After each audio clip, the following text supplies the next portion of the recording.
digno de honra, de glória, de louvor, com mais alegria, porque o Senhor merece. Que bom estar aqui com vocês nesse terceiro culto. Quero agradecer de coração a presença de todos aqueles que estão nos prestigiando com a sua visita. Você é muito importante para nós. Deus abençoe a sua vida. Nós temos o nosso departamento infantil, então você que trouxe o seu filhinho, nós temos um lugar preparado para eles, onde eles vão aprender a palavra de Deus em uma linguagem específica, né? Deus abençoe. Obrigada, viu, Cláudia? Nós vamos ministrar uma palavra hoje, e a nossa proposta é que aconteça uma mudança de mentalidade. A palavra de Deus, ela tem poder para fazer isto. Hoje nós vamos começar uma série de mensagens, já começamos hoje de manhã, sobre o princípio de Deus para as finanças. Princípio de Deus para as finanças. Se você não sabe, finanças é um assunto espiritual, e nós vamos estar tratando disso nos próximos domingos. Então eu te convido a colocar a mão agora sobre a sua cabeça e vamos orar ao Senhor Jesus. Pai amado, Pai querido, nesse momento nós vamos ministrar a Tua palavra. Te pedimos que venha acontecer uma mudança de mentalidade a respeito de finanças. Senhor, é muito difícil a gente se libertar de um hábito, se livrar de um hábito, mas o Teu Espírito Santo irá nos capacitar, Senhor. E hoje vai acontecer aqui uma quebra de paradigmas. Vai começar aqui hoje quebras de paradigmas, Senhor. E será libertador para essas pessoas aprender o que a Tua palavra tem para nos ensinar a respeito de finanças. Meu Deus, muito obrigado. Em nome de Jesus, amém. Abra teu coração e abra também a sua Bíblia comigo em 1 Crônica, capítulo 29, verso 11 e 12. Esses versículos são maravilhosos. Olha que palavra poderosa. 1 Crônicas, capítulo 29, verso 11 e 12. Quem encontrou, diga amém. Ainda não? 1 Crônicas 29, 11 e 12, diz assim: Tua é, Senhor, a magnificência, o poder e a honra, a vitória e a majestade, porque Teu é tudo quanto há nos céus e na terra. Teu é, Senhor, o reino, e Tu te exaltaste sobre todos como chefe. Riquezas e glória vêm de diante de Ti, e Tu dominas sobre tudo, e na Tua mão há força e poder, e na Tua mão está o engrandecer e dar força a tudo. Eu gostaria de pedir um favor para vocês. Há poder nas nossas palavras, então eu gostaria que você abrisse sua boca agora. Eu vou te pedir para você ler esse texto para mim, e você vai ler em alta voz, amém? Posso contar com você? Posso contar com você? Então você vai ler em alta voz, 1 Crônicas, capítulo 29, verso 11 e 12, eu vou contar de 1 até 3, e você que deseja que Deus hoje mude a sua mentalidade a respeito de finanças, você vai ler isso bem alto, tá? Vou contar de 1 até 3. 1, 2, 3. Mais forte.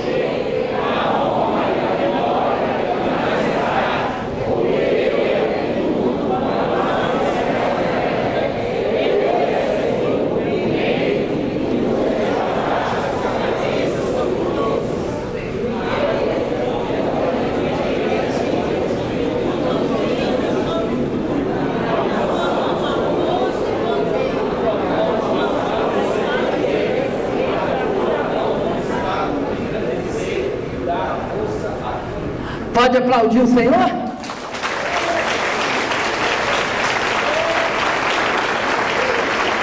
Podem se assentar, por favor.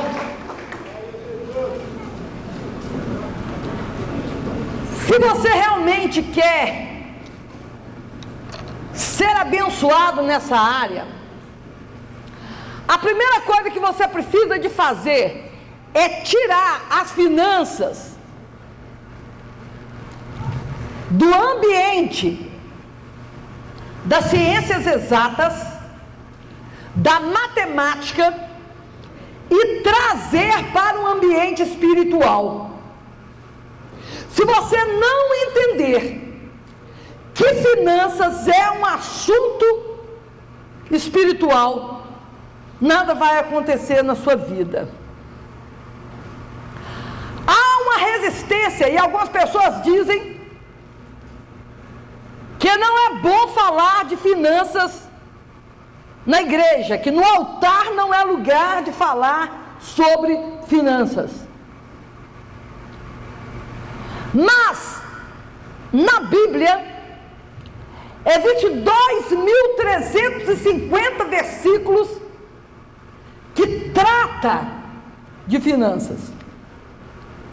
Das 38 parábolas que Jesus contou, 16 delas falam a respeito de finanças. Quando eu digo finanças, eu não estou falando da moeda, do dinheiro propriamente dito.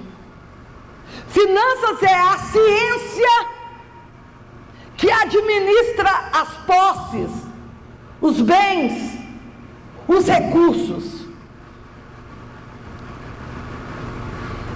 Tudo que Deus coloca na nossa mão tem um propósito. Tudo que Deus faz tem um propósito. Deus não faz nada sem propósito. E Deus tem um propósito para as nossas finanças. Deus tem um propósito para todos os recursos que Ele coloca nas nossas mãos. Finanças tem tudo a ver com a nossa conversão. Por quê? Porque também tem a ver com o nosso caráter. Alguém disse: se você quer conhecer uma pessoa, entrega a ela dinheiro e poder. Se você quer conhecer uma pessoa de fato, dê a ela dinheiro e poder. A forma que eu e você lidamos com finanças tem tudo a ver com a nossa vida espiritual. E não sou eu que estou falando isso, é o próprio Jesus. No Evangelho de Lucas, capítulo 16, versículo 11, diz assim: pois se nas riquezas injustas não foste fiéis, quem vos confiará as verdadeiras? Assinado Jesus de Nazaré. Foi Jesus quem fez essa pergunta. Jesus está perguntando: você sabe lidar com o seu dinheiro? Você sabe lidar com finanças? Porque se você é uma pessoa irresponsável no trato com as finanças, eu não posso confiar em você as coisas celestiais. Então tem muita gente que está buscando as coisas dos céus sem saber lidar com as coisas aqui da terra. Então não brigue comigo, por favor, porque eu não tenho nada a ver com isso. Foi o próprio Cristo que disse que se você não souber lidar com os seus recursos, se você é uma pessoa irresponsável na maneira de manusear aquilo que Deus entregou nas suas mãos, Deus está dizendo que não vai poder confiar em você as riquezas eternas, que não vai poder confiar em você as riquezas celestiais.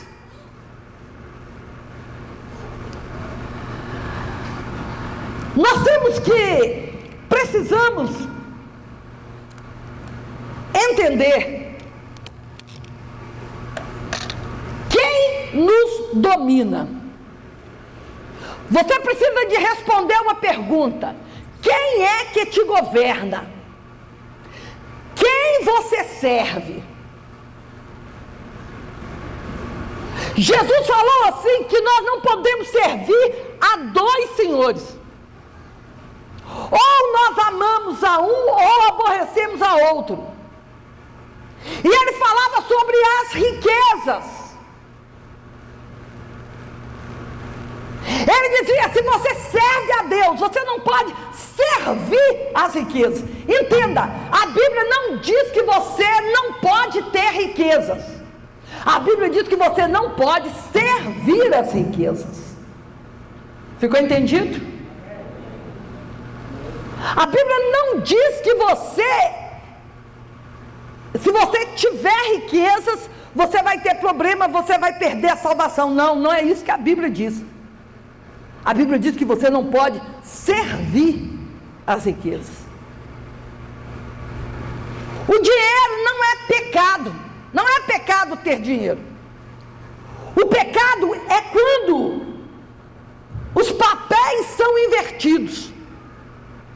E o dinheiro, ao invés de ser o seu escravo, ele passa a ser o seu senhor. Quando você, ao invés de você dominar o dinheiro passa a te dominar. Foi isso que Jesus falou. Você não pode servir a Deus e as riquezas. Ou você há de amar a um e há de aborrecer a outro. E quando Jesus se referiu a mamon não é o dinheiro. Nós vamos falar isso lá na frente das próximas mensagens. Mamon é o amor ao dinheiro. É quando o dinheiro sai da posição onde ele deve estar. E qual é a posição que o dinheiro deve estar? A posição de nos servir. Ele deixa de ser um servo e passa a ser o nosso dominador. O grande problema está nisso.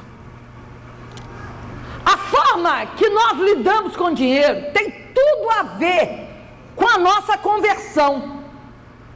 E eu vou citar um exemplo clássico de conversão aqui na Bíblia, que mostra como um homem se converteu e a sua mentalidade em relação ao dinheiro mudou. Lucas capítulo 19, versículo 8, fala de um banqueiro que se converteu. O nome dele era Zaqueu. Zaqueu era um homem rico. Zaqueu era um homem que tinha muito dinheiro. Mas um dia aquele homem se encontrou com Jesus.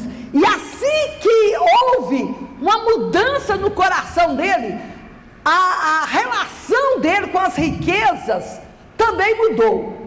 E levantou-se Zaqueu e disse ao Senhor: Senhor. Em primeiro lugar, Zaqueu passou a chamar a Jesus de Senhor. Senhor. Jesus se tornou o Senhor da vida de Zaqueu. E se Jesus é o Senhor, Ele é o único, porque não pode servir a dois senhores. Zaqueu, que era um homem milionário, este homem agora, ele coloca a riqueza no seu devido lugar. E ele diz: a partir de agora, Jesus se torna o meu Senhor. E quando Jesus se tornou o Senhor de Zaqueu, Zaqueu agora destrona a riqueza. Ele tira a riqueza do trono. Olha só: Senhor, eis que eu dou aos pobres metade dos meus bens. Aquele homem avarento, que viveu a vida inteira para angariar recursos para si, ele agora entende que a sua riqueza precisa de servir a outros. Ele compreende agora que as suas riquezas têm que estar a serviço do outro. As nossas riquezas, os nossos bens, eles precisam de ter um destino.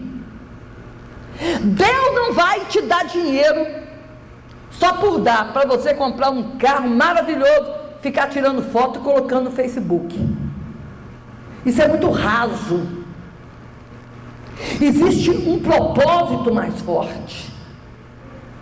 Existe uma proposta para as suas finanças. E Zaqueu entendeu isso. Ele disse: eu vou pegar metade do que eu tenho e vou dar para os pobres. Por quê? Porque Zaqueu, toda a riqueza de Zaqueu, todos os recursos de Zaqueu girava em torno dele mesmo.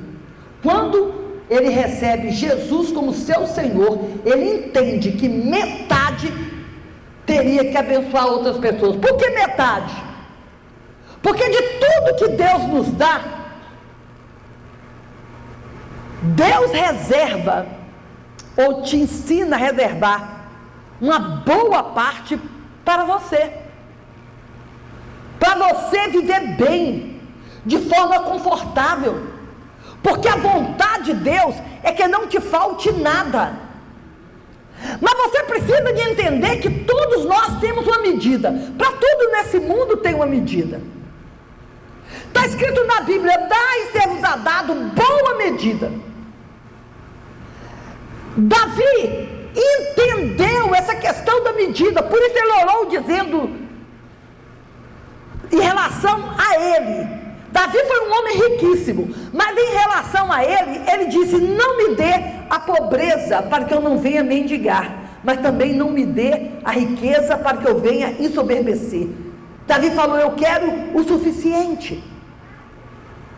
Ele teve mais do que o suficiente, mas aquilo que era mais do que o suficiente, ele abençoou outros.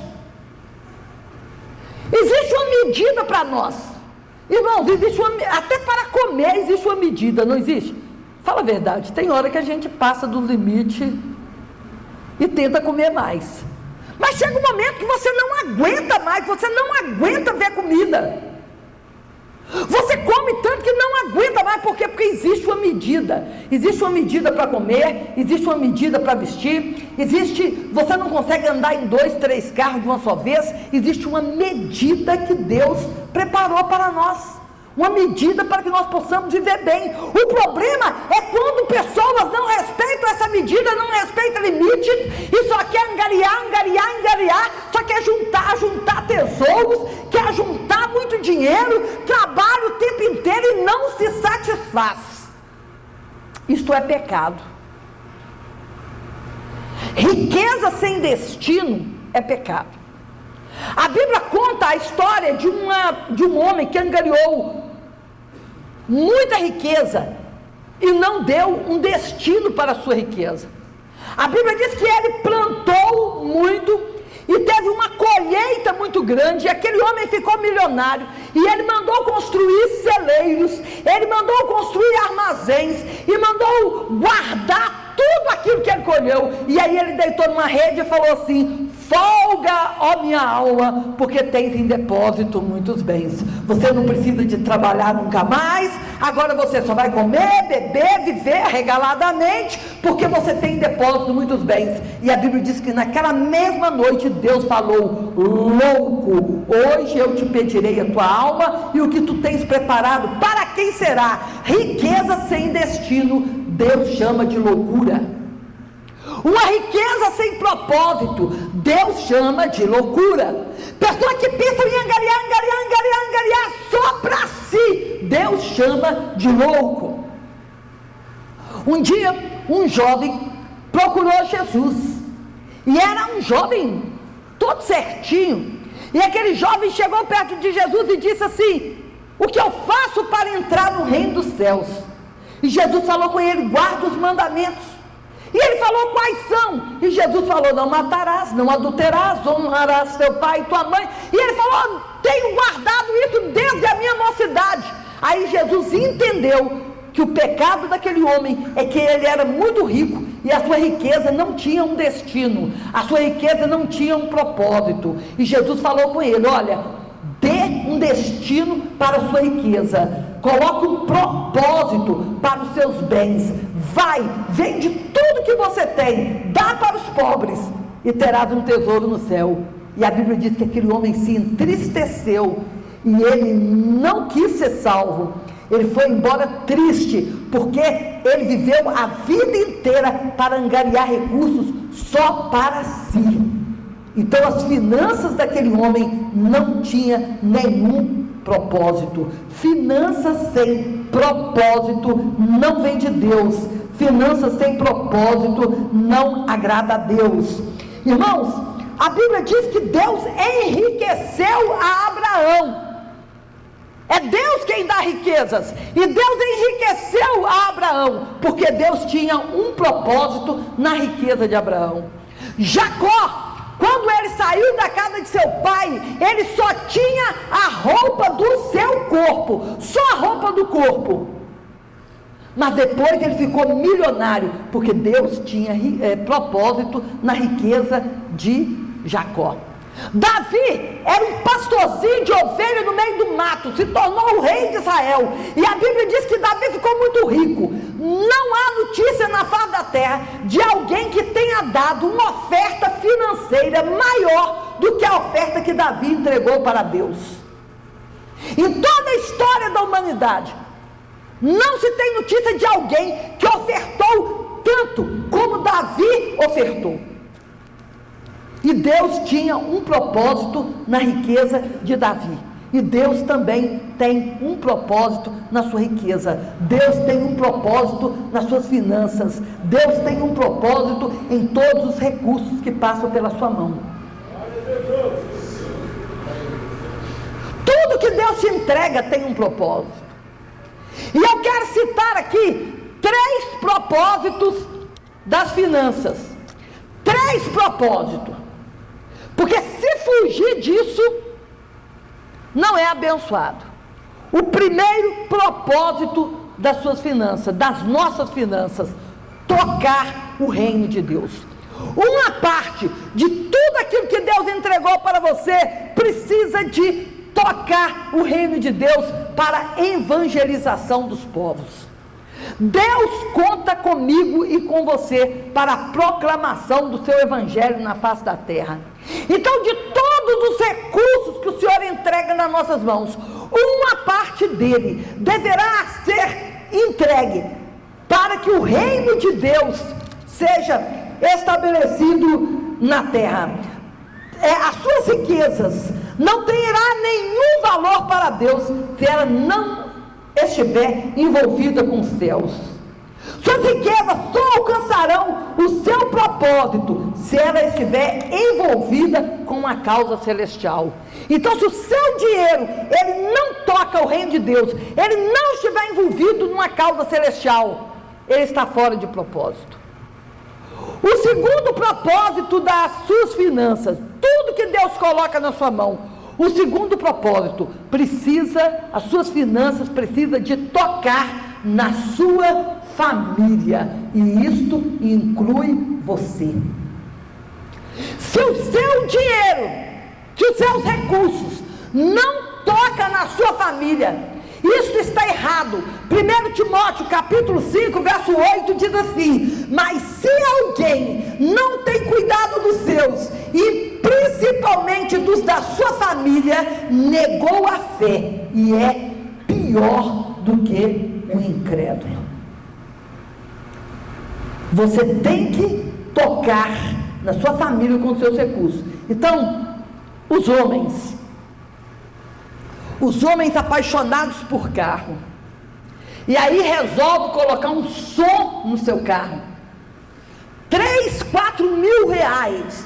Eu já vi som assim no carro das pessoas. Vou colocar um som de 3 mil, 4 mil reais no meu carro.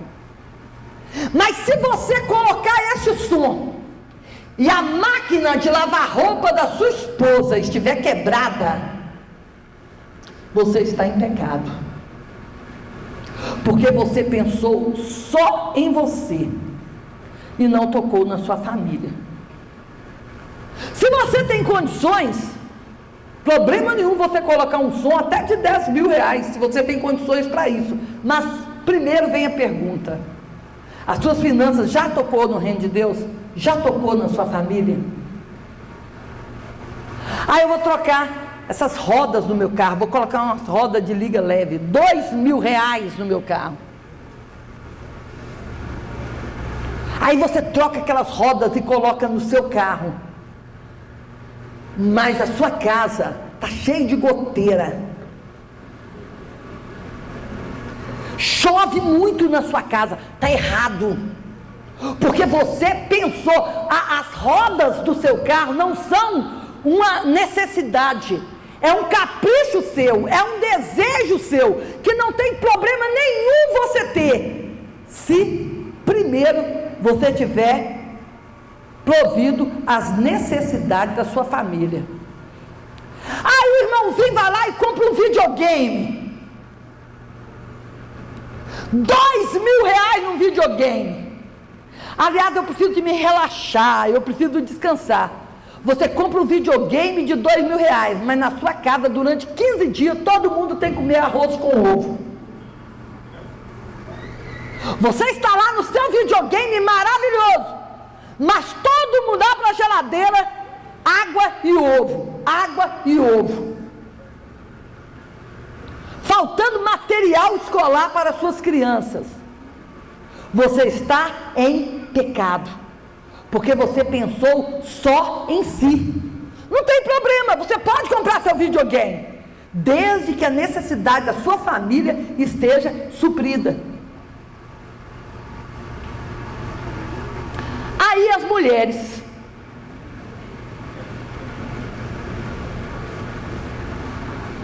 gastam um valor enorme com maquiagem, vai lá, passa o cartão, divide, e aí vai fazer massagem linfática, dermatologista, aplique, botox, escova, e aquela mulher chega igual uma madame, toda linda, maravilhosa, e os meninos todos esfarrapados atrás. A irmã linda, fantástica, e os meninos parecendo uns mendiguinhos atrás. Se isso acontece, você está em pecado, porque você pensou só em si. Você pensou no seu aplique de cabelo, você pensou na sua beleza, mas o sapato do seu filho está furado, seu filho não tem sapato para ir para a escola. Você está me entendendo, irmão? Você está alcançando o que eu estou te dizendo? Deus não está nisso, Deus não abençoa esse negócio. O filho que sai com os amigos e gasta dinheiro enorme na farra, ou às vezes, não vou dizer nem farra, mas reúne com os amigos ali, gasta muito dinheiro, mas é incapaz de comprar um remédio para a mãe, que ganha um salário mínimo. Um dia desse eu fiquei indignado, porque uma mãe, velhinha, um salário mínimo, e aí dividiram, para todo mundo ajudar a pagar um convênio para a mãe, para os filhos pagar o convênio, e um dos filhos não quis pagar um convênio para a mãe. Não era para ele pagar tudo sozinho, não, para ele dar uma parte. Ele não quis dar a parte dele para pagar o convênio da mãe, mas o cachorro que ele tinha dentro de casa tinha um convênio de saúde, pagava convênio de saúde para um Rottweiler, mas não ajudava a pagar o convênio da mãe. Essa finança não é abençoada, esse dinheiro não é abençoado, porque ele não alcançou o propósito. As finanças, para ser abençoada, ela tem que alcançar esse propósito, tem que tocar no reino de Deus, tem que tocar na família, e na família inclui você. E em terceiro lugar, o terceiro propósito, as suas finanças, ela tem que tocar no reino de Deus, ela tem que tocar na sua família, e ela tem que tocar no próximo. Ah, pastora, mas aí é complicado. Se vira nos 30, irmão. Seja um bom administrador. Porque você vai ter que arrumar um jeito, por menos que você ganhe, de tocar em alguém com as suas finanças. Sabe por quê? Tudo que Deus entrega para nós é para a gente passar para frente.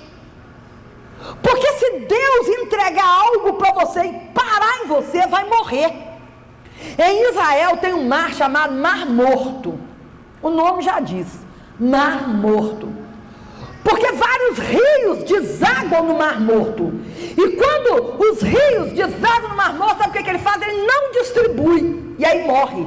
No Mar Morto não existe vida, não existe nenhum peixe, não existe nenhuma planta, não existe nenhum animal. Por que não existe?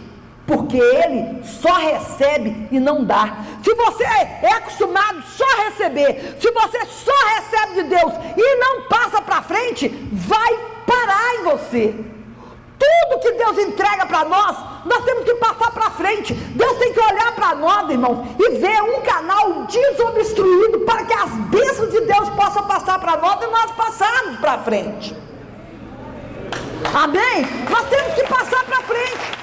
Tudo que Deus entregou na nossa mão. Há pessoas que não querem passar para frente. Há pessoas que seguram, que agarram. E aí vai morrer com aquilo. Irmãos, todo o dinheiro, todo recurso que vier na sua mão, você tem que dividir ele. Você tem que compartilhar o reino de Deus, a minha família e o próximo. Olha, eu sei que tem muita gente que tem condições, e é bom quando você pode pegar R$500, entregar uma pessoa que está doente e falar, olha, toma esses R$500, faça os seus exames. É muito bom quando a gente tem dinheiro, R$1.000 para entregar com uma pessoa, mas se você não tem, você não pode dar aquilo que você não tem. É a mesma coisa dos dízimos e das ofertas. Tem gente que pode devolver um dízimo de R$1.000, agora se você ganha R$500, o seu dízimo é R$50. É proporcional. Da mesma forma, a sua ajuda para o próximo. Talvez você não pode dar 1.000, não pode dar 500, mas você tem que arrumar uma forma de tocar alguém. Vou citar um exemplo aqui, e por favor, irmão, não me entendam mal, não estou falando isso para todo mundo pensar, nossa, pastora, não. Eu tenho que viver aquilo que eu prego. Se eu não viver aquilo que eu prego, eu não sou digna de estar pregando aqui. E eu tenho que contar testemunho da minha vida. Eu estava no sinal, no trânsito, e passou um menino, com a bandejinha, já estava quase anoitecendo, e esse menino estava vendendo ali umas paçoquinhas, aqui em Neves mesmo, umas paçoquinhas, umas balinhas, e já estava anoitecendo, uma criança, e ainda tinha bastante coisa para vender, e aquele menino bateu na janela, me oferecendo paçoquinha, me oferecendo balinha. Na hora que eu vi aquela criança, irmãos, eu pensei, essa é a minha oportunidade de tocar no próximo, com o dinheiro que eu recebi essa semana. Essa é a minha oportunidade. E aí eu perguntei para aquela criança, quanto que fica isso aí tudo? Dava R$15, irmãos, R$15. E eu então comprei todas as paçoquinhas, todas as balinhas daquela criança. Irmãos, você precisa de ver a alegria que aquela criança ficou. R$15 apenas, os olhinhos encheram de lágrimas. Olha, irmãos, se aquele menino for crente, eu tenho certeza que ele contou o testemunho na igreja dele. Ele deve ter falado assim, olha, eu estava vendendo minhas balinhas, minhas paçoquinhas, estava anoitecendo, aí uma senhora não, uma jovem, comprou tudo. A felicidade daquela criança foi imensa.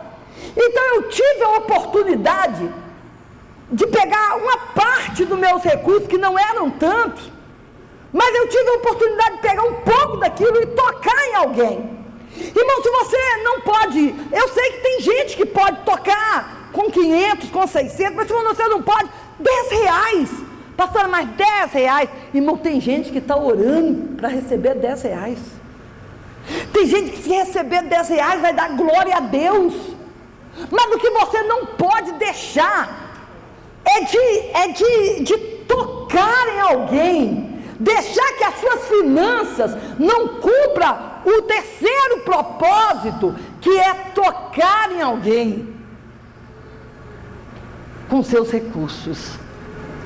Irmãos, as nossas finanças precisam de cumprir o seu propósito. Nós precisamos entender que o que nós temos não é só para nós, não é para a gente ficar acumulando, juntando para nós, não. Deus reservou uma parte para nós. O compromisso de Deus conosco é suprir as nossas necessidades, e a Bíblia fala que a necessidade é a veste e a comida. Paulo falou, tendo o que comer e o que vestir, fica com isso contente, não reclame, seja agradecido. Só que Deus é tão bom, irmãos, que além da nossa necessidade, Ele faz um mimo conosco e cumpre os nossos desejos.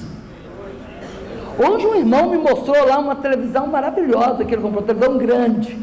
Aquela televisão não era uma necessidade dele, era um desejo. Mas o dinheiro dele toca o reino de Deus, toca a família, toca o próximo. Deus falou, eu vou te abençoar, você agora pode cumprir o seu desejo. Amém? Temos que